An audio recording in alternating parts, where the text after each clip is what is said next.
সিলেটের সুন্দরী কন্যা জাফলং। সিলেটে যারা ঘুরতে আসেন তাদের পছন্দের প্রথম তালিকাতেই কিন্তু জাফলং থাকে। যদিও আমার পছন্দের প্রথম তালিকাতে সাদা পাথর, তবুও জাফলং এর সৌন্দর্য কিন্তু কোনোভাবেই উপেক্ষা করা যাবে না। আসসালামু আলাইকুম, ইটস নুহাস মম। কেমন আছেন সবাই? সেদিন খাসিয়াপল্লী থেকে ঘুরে আমরা কিন্তু জাফলং এর মেইন স্পটে যাওয়ার জন্য তৈরি হচ্ছিলাম। এই যে দেখছেন সেই ট্রলারের ঘাটটা, এখানে নেমেই কিন্তু আপনাদের খাসিয়াপল্লীতে আসতে হবে। আর জাফলং এর মেইন স্পটে যেতে গেলেও এই ট্রলারে করে এই ঘাট থেকেই যেতে হবে। তো যথারীতি আমরা সবাই ট্রলারে উঠে পড়ছিলাম।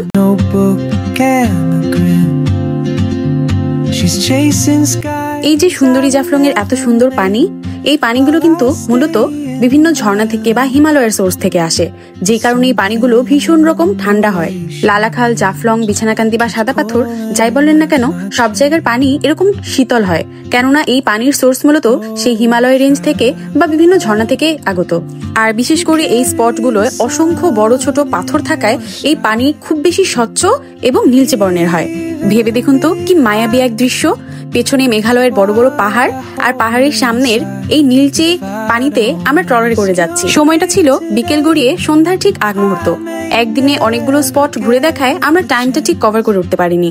তবে বিকেল হোক বা সন্ধ্যা, জাফলং এ এসে যদি আপনি জাফলং এর সুন্দর স্বচ্ছ পানিতে গোসল না করেন, তাহলে কিন্তু জাফলং এ আসার আনন্দটাই বৃথা।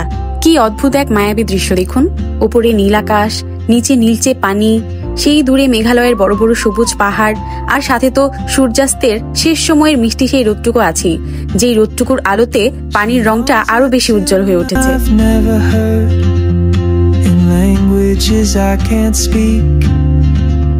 She writes down cities on her wrist and dreams she'll never keep. এই তো চলে এসেছি আমরা। এখন ট্রলার থেকে নেমে বেশ অনেকটুকু হাঁটতে হবে এই পাথরের উপর দিয়ে। তবে এই পাথরের উপরে হেঁটে যাওয়া কিন্তু খুব একটা সহজ নয়। আপনাদের জন্য আমার সাজেশন থাকবে, অবশ্যই মোটা তলাযুক্ত জুতা পরে আসবেন, অথবা কিডস বা কনভার্স টাইপের জুতা পরে আসলে আরো ভালো, কেননা এই পাথরের উপর দিয়ে হাঁটতে গেলে পায়ে কিন্তু বেশ ব্যথা পাওয়া যায়। পাথরের উপর হেঁটে যাওয়ার আরো একটা সাজেশন হলো, যতটুকু সম্ভব বড় বড় পাথর নির্বাচন করে বড় পাথরগুলোর উপর পা রেখে চলা, কারণ ছোট পাথরগুলোতে পায়ে বেশি আঘাত লাগার সম্ভাবনা থাকে। সিলেটে যেহেতু এই নিয়ে আমার চতুর্থবারই আসা, সো আমার অনেক কিছুই জানা, তাই আপনাদের সঙ্গে ব্যাপারগুলো শেয়ার করলাম। পাথরের মাঝখানে এই যে দেখতে পাচ্ছেন বিশাল বড় একটা কালো পাথর, এই পাথরটার কিন্তু অদ্ভুত এক ইতিহাস আছে। এই পাথরটা সম্পূর্ণ এই পাহাড়ের গায়ে ঝুলে আছে বহু বছর ধরে। লোকমুখে শোনা যায় এই পাথরের অপোজিটে নাকি এক পীর বাবার দরগা ছিল। সেই দরগার একটা মাজার নাকি এখনো এখানে আছে। যদিও সেটা ইন্ডিয়ার মেঘালয় পড়েছে, সো সেটা আমাদের পক্ষে দেখা সম্ভব নয়। তবে জাফলং এর এই ঝুলন্ত পাথরটা খুব অবাক করে সবাইকে। এত বছর ধরে এই পাথরটা এভাবে ঝুলে আছে, তাও এত বিশাল বড় একটা পাথর, ব্যাপারটা সত্যি আশ্চর্যজনক। দেখুন কত শত পাথর এখানে একদম বিছিয়ে আছে পুরোটা জায়গা জুড়ে, দেখতেই ভালো লাগে। যেমনটা এর আগের ভিডিওতে বলেছিলাম, পানির ফ্লো যখন বেশি থাকে তখন কিন্তু এই জায়গাগুলোতেও পানি থাকে, সো ট্রলার কিন্তু তখন খুব সহজেই এই জায়গাগুলো দিয়ে নিয়ে যেতে পারে যাত্রীদের। সুতরাং বোঝাই যাচ্ছে এই পাথরগুলো তখন পানির নিচে থাকে, আর যাত্রীদেরও এত দূর হেঁটে যেতে হয় না পাথরের উপর দিয়ে।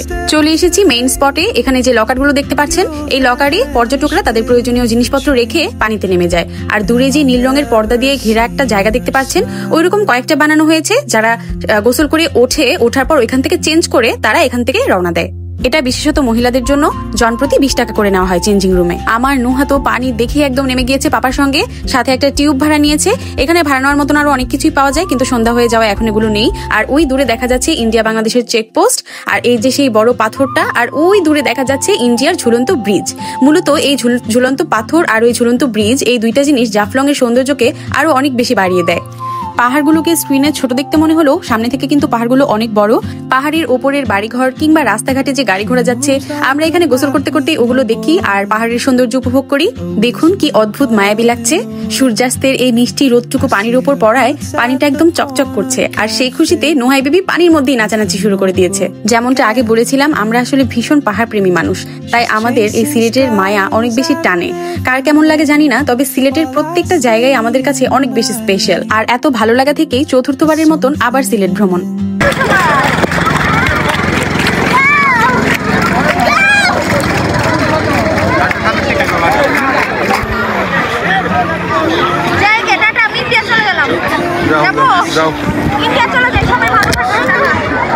এই জাফলং এর পানি আরো বেশি স্বচ্ছ আর নীলচে হওয়ার কারণ হলো ঝুলন্ত ব্রিজের ওপারেই কিন্তু ইন্ডিয়া, আর ইন্ডিয়ার মেঘালয়ের সব থেকে পরিষ্কার একটা গ্রাম, ইনফ্যাক্ট এটা মেবি এশিয়ার মধ্যে সব থেকে পরিষ্কার একটা গ্রাম, যেটার নাম হচ্ছে ডাউকি গ্রাম।